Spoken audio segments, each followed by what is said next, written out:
One busy afternoon, inside a large city bank, an old countrywoman walked in slowly with tired steps. Her clothes were simple, her hands rough from years of work, and her face showed the marks of time. She only wanted to withdraw a little money, but instead of kindness, she was met with cold eyes and harsh words.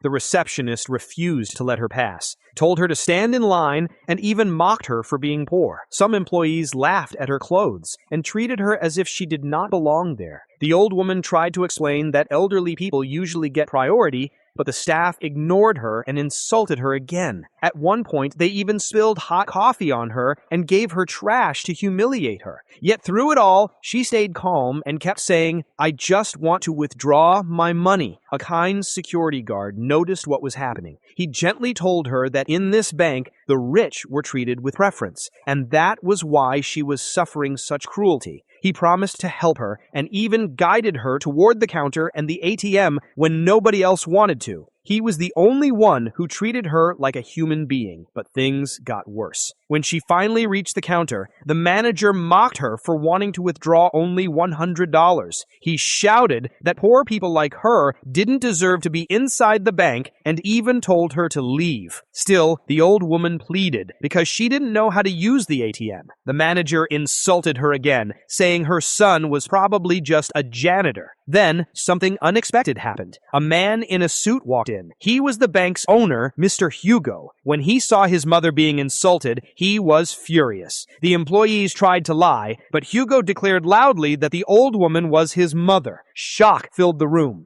The same woman they had humiliated all day was the owner's mother, the most respected woman in the building. Mr. Hugo fired the cruel employees on the spot. He turned to the security guard who had defended his mother and rewarded him by making him the new manager of the bank. Then, with tears in his eyes, he embraced his mother and said, "Wherever you are, you should always be treated like the queen you are. I love you, Mom." And she replied softly, "I love you too, my son." This story teaches us a powerful lesson. Never judge a person by their appearance. True worth is not measured by money or clothing, but by the dignity every human being deserves. Always show respect, because you never know who that person might be.